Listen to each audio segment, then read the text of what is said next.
Bonjour à tous, allez cette semaine on sort un peu du dessin de presse, on va parler art contemporain, on va parler d'Yves Klein. Alors Yves Klein, c'est pour moi l'un des plus grands artistes français. Il est né en 1928 à Nice. On dit qu'il fait partie même de l'école de Nice. Ses deux parents, Fred Klein et Marie Raymond, sont artistes au départ. Son père est un peintre plutôt figuratif et sa mère va se développer ensuite comme une peintre abstraite.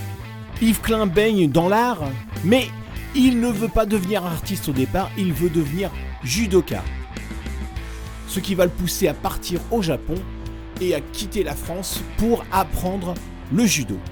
Quand il revient en France avec une quatrième dan, les instances du judo français ne l'apprécient pas et lui interdisent même d'exercer. Il est obligé de partir en Espagne pour monter son école de judo. Et puis finalement, il part de l'Espagne et revient en France et décide de se consacrer finalement à l'art. Il se lie d'amitié avec Armand et ils vont avancer tous les deux ensemble dans le monde de l'art à Paris. Avant tout ça, il va faire énormément de voyages initiatiques, il va aller à Londres, à Dublin, à Madrid, puis au Japon comme je l'ai dit. Son art se dirige très rapidement vers des monochromes, on pourrait même dire des monotons, c'est-à-dire qu'on a une seule couleur et même un seul ton de cette couleur. Pour expliquer ce travail, Pierre Restany, un critique d'art qui était proche d'Yves Klein, il va dire de lui « Il ne représente pas la réalité, il présente la réalité ». Et ça, c'est assez important. On n'est plus dans l'ambition de représenter quelque chose, comme quand on fait avec une peinture, mais on est dans l'ambition de présenter la réalité des choses. Tout comme Armand, quand il va accumuler des objets, il va présenter la réalité de ces objets. Tout comme César, par exemple, lorsqu'il va compresser les objets, une voiture par exemple, il va montrer la réalité de cette compression et non pas la représenter. Yves Klein va être passionné par la couleur. Il n'est pas fan du dessin. Et notamment, il va être sensible à la beauté des pigments. Ce qui va le pousser à inventer sa propre couleur qu'il va nommer IKB. En 1957, l'histoire est incroyable. Il veut créer une couleur qui représente réellement la beauté du pigment. Il va voir Édouard Adam, un marchand d'art de Montparnasse, qui va ensuite l'accompagner à l'entreprise Rhône Poulenc pour mettre au point cette nouvelle couleur. Ils vont tout d'abord hésiter entre deux bleus, le bleu de Prusse et le bleu outre-mer. Yves Klein est presque plus attiré par le bleu de Prusse qui est beaucoup plus foncé, mais Édouard Adam, le conseiller, va lui dire plutôt de s'orienter vers le bleu outre-mer qui est plus stable. Ce bleu outre-mer est issu d'une pierre, la lapis lazuli, que l'on broie, et donc ce pigment minéral est beaucoup plus stable et tiendra dans le temps. Alors le problème d'Yves Klein, c'est quoi ? Lorsqu'on fait une toile, et lorsqu'on fait sa couleur, on doit mélanger un pigment, c'est-à-dire une poudre de couleur, avec un liant qui va être une colle. Ce liant peut être de l'huile de lin, peut être à l'époque de l'acrylique ou du vinyle.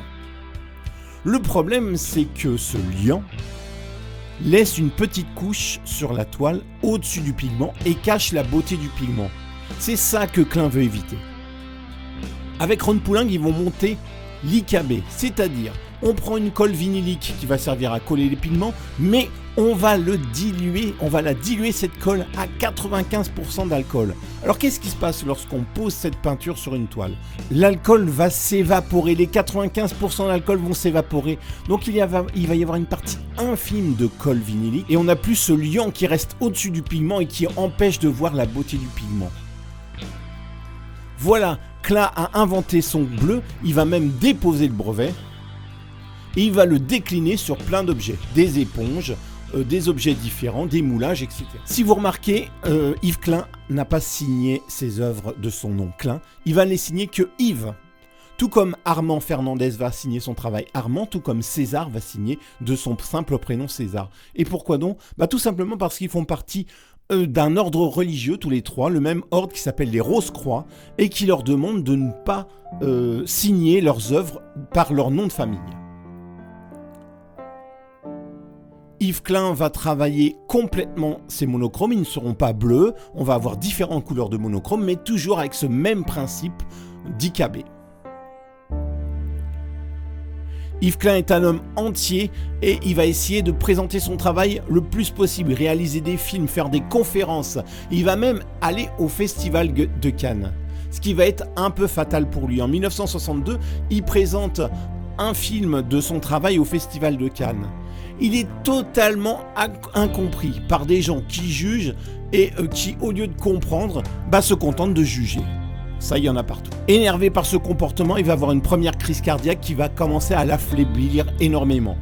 De retour à Paris, il va participer à des débats, notamment avec Restani et Armand, des débats qui vont encore plus l'énerver et qui vont créer une deuxième crise cardiaque. Et la troisième crise cardiaque va être fatale pour lui. Il va décéder en 1962, avant même la naissance de son fils. Son fils naîtra ensuite, il s'appellera aussi Yves Klein. Voilà, j'espère que vous aurez apprécié cette présentation et que vous allez vous intéresser à Yves Klein. Allez voir ses œuvres, essayez de comprendre son travail, c'est passionnant. Et allez le voir en vrai. Et évitez d'aller voir du Yves Klein derrière des plexiglas. Lui qui a passé son temps à vouloir éviter que l'œil ne regarde pas le pigment directement. Aujourd'hui, on met des plexiglas devant son travail. Finalement, l'effet est complètement annulé. Allez, on se retrouve la semaine prochaine pour une autre vidéo. Ciao!